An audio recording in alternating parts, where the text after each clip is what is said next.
Alors pour masquer cette réalité terrible des États-Unis, réalité économique, réalité de la guerre en Iran, réalité politique de cette volonté d'installer une présidence impériale aux États-Unis, il faut faire des tas de choses et entre autres, il faut commémorer Donald Trump, saluer son génie, etc. en permanence. On a vu dans les interventions, dans les pièces de monnaie, dans les billets, etc., etc. Et puis donc cette semaine, on va voir une photo. C'était l'ouverture, du moins, ça n'a jamais fermé, mais en tout cas c'est sous son nouveau nom, l'ouverture du President Donald J. Trump International Airport. Oui, c'est l'aéroport de Palm Beach à côté de Mar-a-Lago et qui donc a été sous une suggestion des républicains et entre autres de Ron DeSantis qui souhaitait avoir le boulot de ministre de la Justice. Bon, ça ne marchera pas après le remplacement de Pam Bondi. Donc, il y a eu un énorme effort des républicains pour dire, regardez, ce qu'on va faire, c'est que l'aéroport de Palm Beach, celui où Trump atterrit à chaque fois qu'il va à Mar-a-Lago, désormais va s'appeler l'aéroport de Donald Trump. DJT sera à DJT. Alors évidemment, vous avez certainement vu passer les mêmes. Il y a plein de jeux de mots parce que selon les résumés, les acronymes d'autres aéroports, ça peut faire des phrases assez rigolotes. On vous avait fait une émission pour vous expliquer comment, en fait, ce que vous êtes en train de voir là, ce design qui ressemble à un design officiel du président des États-Unis, mais qui ne l'est pas non plus, appartient à la Trump Org parce que forcément, ça veut dire quoi? Sur l'utilisation de tout ça, tous les souvenirs qui sont vendus, la famille Trump gagne de l'argent. Évidemment, on ne va pas se limiter. Et donc, ouverture du DJT aéroport. Et c'est là que Cody, en fait, hier, tu nous as envoyé une petite vidéo qui est assez extraordinaire. Je te la laisse présenter et puis après, on en verra une deuxième. Mais vas-y. Des fois, l'algorithme est incroyable. Parce qu'ils savent que je suis dans du contenu politique et donc des fois, ils me présentent des vidéos. Et j'ai eu cette vidéo et quand je l'ai vue... C'était où? Sur Instagram. Ok. Quand j'ai vu cette vidéo la première fois, je me suis dit non. Après, j'ai revu une deuxième fois, j'ai dit toujours pas. Et, j'ai regardé les commentaires, j'ai identifié. C'est vrai, nous sommes en Floride. Vous connaissez le terme Florida Man, dès qu'il y a une histoire folle. Mais il y a aussi sa femme qui est Florida Woman. Et donc là, on a Florida MAGA Woman qui est là pour l'aéroport. Exactement. Donc, c'était le premier jour. De quoi? Plus que juste une MAGA woman, c'est une candidate, non? Voilà, c'est quelqu'un qui est pas juste. Peut-être on va vous montrer la vidéo, mais c'est quelqu'un qui va être comme une Luna, quoi. Exactement. Donc c'est une candidate MAGA. Elle s'est dit voilà, c'est l'inauguration du président Donald J. Trump International Airport. Donc il faut que j'aille célébrer ça à ma manière. Vas-y Thomas. Do you carry around a lot of cash? Thank you. Welcome to President Donald J. Trump International.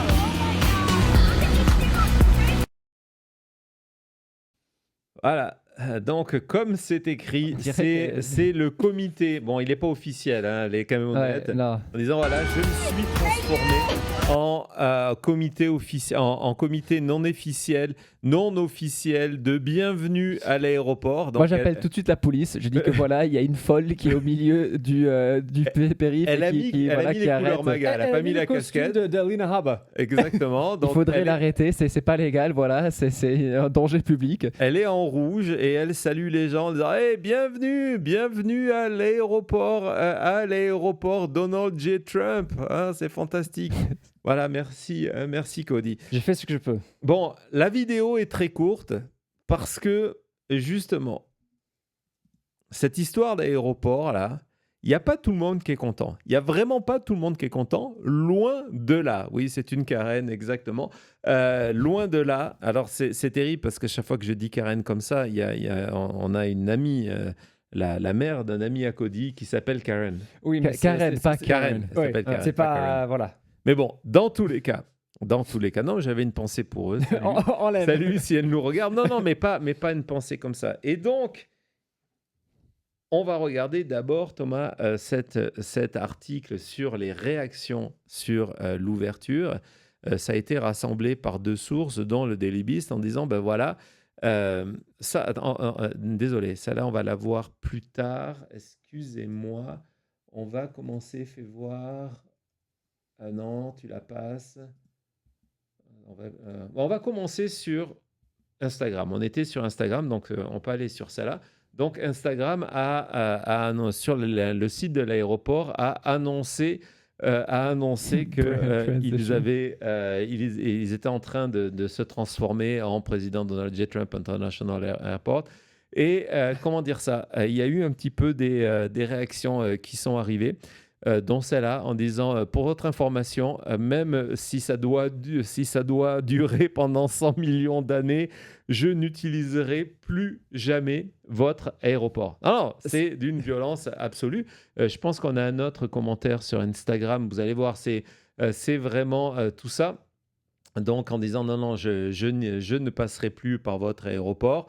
Vous allez voir le nombre de passagers le nombre total de passagers qui va baisser. Bon, au milieu de ça, évidemment, il y a Tony Delgado qui vient. Ouais, mais il a 2 likes sur son Oui, sur son mais message. surtout, on voit sa photo de profil. On comprend où il est, donc, qui est en train, lui, d'applaudir. Et ses réactions contre, là, on va le voir, ont été obligés, tu vas retourner à cet article que tu nous as montré, ont obligé les compagnies aériennes à réagir. C'est complètement fou. C'est la première fois de l'histoire de l'humanité que les compagnies américaines, qui n'offrent rien d'habitude, se sont dit, alors on a tellement de monde qui est mécontent de cette situation, il faut qu'on aille faire quelque chose. Et donc, on a fait quoi?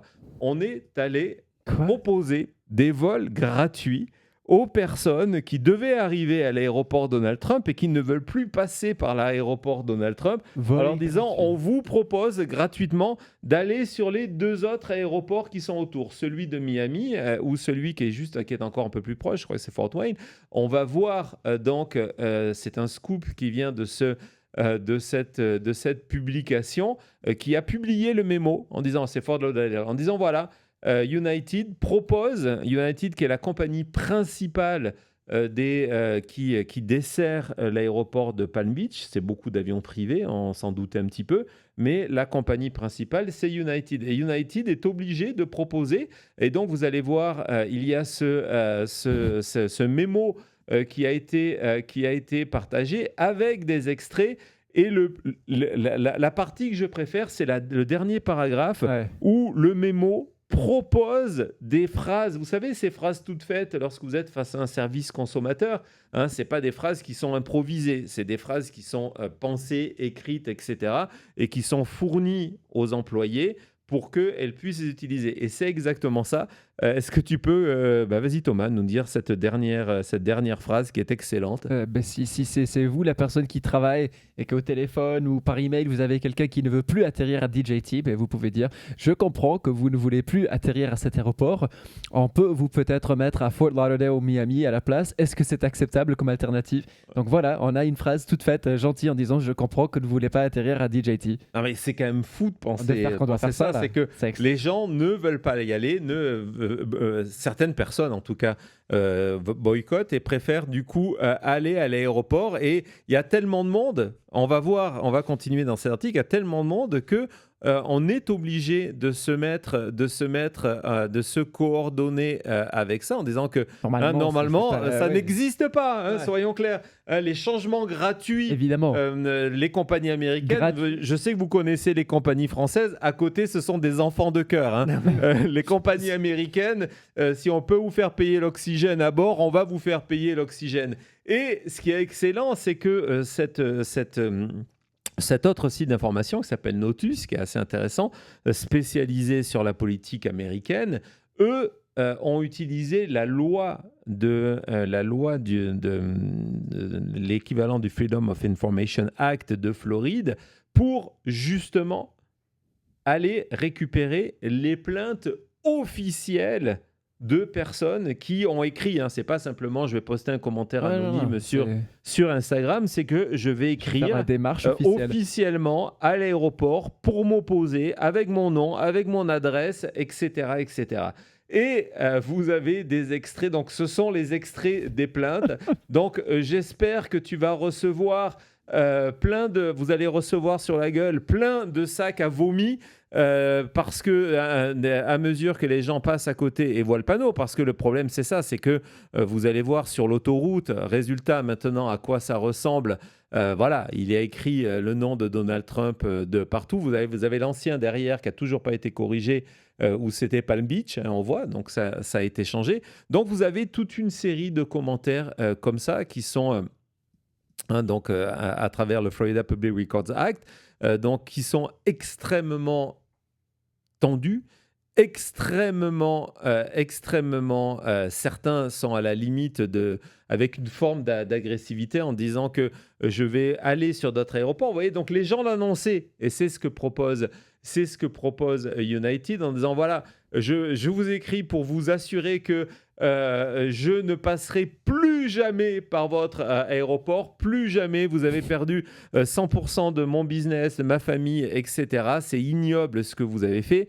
Et il y a même un Canadien. Alors évidemment, les Canadiens, hein, vous le savez dans le chat, vous pouvez le confirmer, vous êtes du Québec, les Canadiens, même en colère, un Canadien est, sauf au Québec, lorsque il va faire tentat, il fait des sacres. Mais du côté du Canadien, on est poli. Donc il y a un Canadien qui a écrit pour dire que bon, c'est un très très bon aéroport, mais une fois que le nom a changé, je ne vais plus jamais venir, même si c'est un problème pour moi, c'est des inconvénients pour voyager. Sévère pour une Canadienne, ça. Hein. Ça, c'est extrêmement sévère. Mais il y a mieux, les gens du chat. Il y a mieux, chers amis du chat. Il y a MS Now qui est allé le premier jour de cette transformation, qui est allé avec son micro demander au public, aux voyageurs, ce qu'ils pensaient de ce changement. Alors évidemment, vous allez voir en deuxième partie, il y a des gens qui sont ravis, mais concentrez-vous sur les premiers. I resent that the name is on every institution that we have, this included. I resent that we have to have every institution in this country being named after Donald Trump. We're here at what used to be called the Palm Beach International Airport and is today officially called the President Donald J. Trump International Airport, and travelers here have some mixed feelings about the new name. How does that make you feel when you think about the fact that your airport now is named after the president? It makes me sick every time I even see the sign on 95. I don't like it. It makes me feel bad. I think it's patently absurd that we're spending taxpayer money to rename an airport after a criminal that's sitting in the White House making the world worse in every possible dimension. And we've got to do this in order to placate his enormous ego. Some of Trump's voters here were cool with the name change. That's great. He lives in the area. Why not? Why do you think there's this big push to name things for the president right now? Oh, I don't know. Maybe just recognition of the current president and all his efforts for America. I think the Democrat Party is completely anti-America. I'm fine with it. There's other presidents that have had airports named after them, so I'm fine. I've lived here all my life. I'm fine with it. But some of the voters weren't crazy about the fact that Trump's business has taken steps to trademark the name here, potentially padding his pockets even more off the airport's new name. That I don't care for. Why not? I don't think I think the airport should profit, not Donald Trump.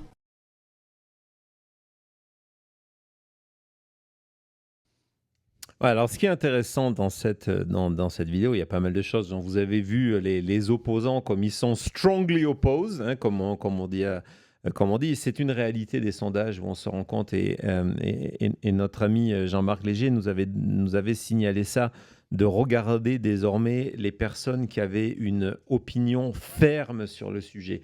Et aujourd'hui, les personnes qui rejettent, quelle que soit la politique de Donald Trump, ce sont fermement. Et les personnes qui défendent Donald Trump, il y a de moins en moins de personnes qui défendent fermement Donald Trump et mettent des réserves. Et c'est le dernier point sur l'importance de cette corruption.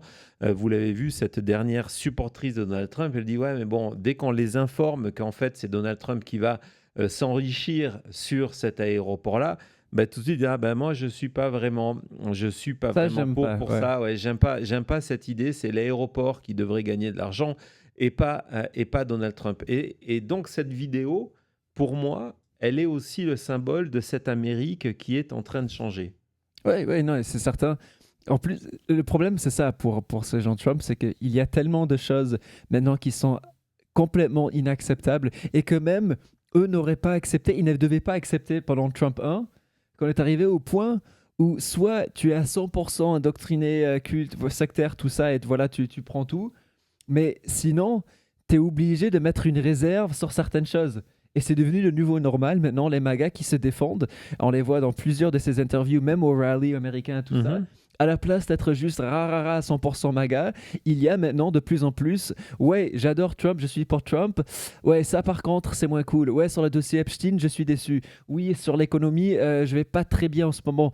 Donc c'est vrai qu'il y a cette réserve maintenant à travers le monde MAGA. Oui, Ouais, surtout que ouais. pour l'aéroport, je sais qu'on en a parlé hier.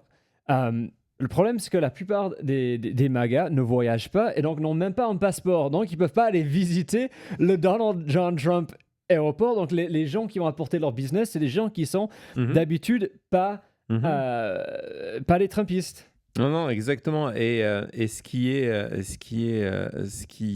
donc c'est vrai, c'est pas forcément le bon public, mais le public, soyons clairs, hein, le public de cette décision, c'est uniquement une personne. C'est pour faire plaisir à Donald Trump. Puis c'est tout. Après, sa famille a trouvé une manière de gagner de l'argent là-dessus, mais c'est d'abord pour faire plaisir à Donald Trump. Et je voudrais rebondir, Thomas, sur ce que tu disais sur le fait qu'on voit témoignage après témoignage cette hésitation lorsqu'ils sont confrontés à la réalité. Pas tous, mais de plus en plus.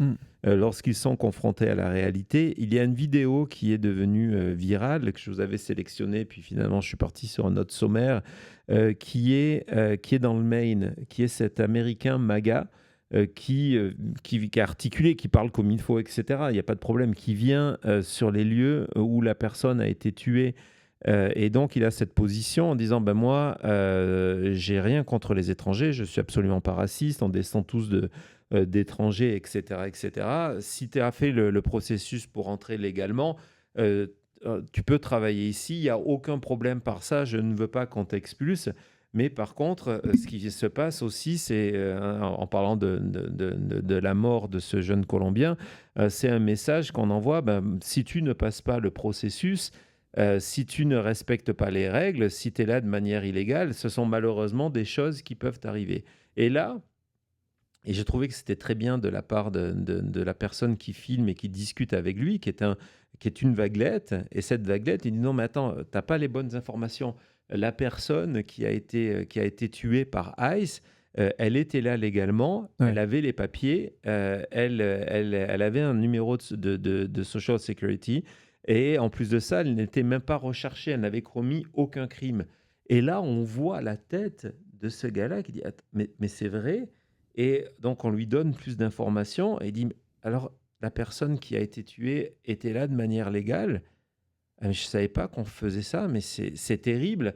Et je trouvais que c'est un petit peu ce qu'on voit, c'est-à-dire que, et c'est l'importance de continuer à informer, je ne parle pas que pour nous, mais en général, de continuer à informer, de continuer à dialoguer, y compris avec des personnes qui par moment vous disent « moi, ça ne m'intéresse pas tout ça ». Il y a un moment, une histoire qui va résonner avec ces gens-là. Et lorsqu'on discute avec des personnes qui sont soit sont mis à résister contre un gouvernement totalitaire, soit qui sont sortis d'un mouvement sectaire, ce qui se passe, c'est qu'à un moment, alors le truc, c'est qu'on ne sait pas c'est quoi et à quel moment, mais à un moment, il y a quelque chose qui les a reconnectés avec la réalité, qui leur a permis de se dire « Ah, peut-être ce que je vois, c'est complètement faux. » On l'a vu il y a quelques jours sur l'affaire Epstein, hein, lorsqu'il y avait eu ces focus group faits du côté de The Bulwark, où vous aviez ces électrices qui disaient « Mais nous, on pensait que Donald Trump, c'était ce gardien de l'honneur des femmes, etc. etc. » S'il nous a menti sur l'affaire Epstein, ça veut dire qu'il n'est pas celui qu'il dit être. Et là, on le voit que lorsqu'on vient parler aux Américains dans le détail de la corruption, et c'est pour ça que du coup, du côté de la Maison-Blanche, on préfère sacrifier le gars du téléprompteur pour dire non, regardez, Exactement. nous on est clean, la preuve, il y a un mouton noir dans la Maison-Blanche, on collabore et on le vire, même s'il travaille depuis 2016 pour Donald Trump. Et parce que ces questions sur la corruption, c'est ce qui va faire tomber Donald Trump. C'est ce qui va faire que le chapiteau du cirque de la Maison-Blanche va s'effondrer. Alors, il y a toute une autre partie dans cette émission consacrée, vous le voyez, à Pete Hegseth. Malheureusement, on a commencé cette émission en retard. Vous le savez très certainement, il va y avoir le match pour la 3e place qui va débuter, le dernier match de Deschamps. On avait invité des amis, il faut qu'on quitte le studio pour aller les rejoindre. Je vous dis tout, il faut qu'on quitte le studio pour aller les rejoindre. On prend pas l'aéroport DJT. On n'a pas de jet, on n'a pas l'hélicoptère, il est pris par Donald Trump, il n'y a plus de place à bord, il paraît. Je ne Même sais s'il pas. est seul à bord. Je ne sais pas pour ça, pourquoi. Et donc, résultat, ce qu'on va faire, c'est qu'on va se retrouver demain, dimanche, Thomas, pour une émission très certainement par rapport aux horaires finales de la Coupe du Monde, si ça vous intéresse. Résultat, je pense que le match est ici, il doit être à midi, c'est ça? On est en train de vérifier ça en direct. Ouais, donc, résultat, demain, on va se retrouver pour terminer, pour faire la 2e partie de cette visite du chapiteau de la Maison-Blanche, où on va parler de J.D. Vance, et on va parler de Pete Hegseth, on va parler d'avion, on va parler de testostérone. J'ai des documents extraordinaires à vous montrer. On va se retrouver à 19h demain. 19h, donc 13h au Québec. Oui. Pourquoi tu me regardes comme ça? Faudra voir si c'est ici sur maintenantmedia.com par rapport au travail. Ouais. Donc, oubliez tout ce que je viens de vous dire. Oubliez tout ce que je viens de vous dire. Je ne sais pas quand est-ce qu'on fera cette émission. Thomas et Cody en tournage demain. J'ai complètement oublié. Donc, voilà, je suis désolé. Allez, on se retrouve tout de suite après.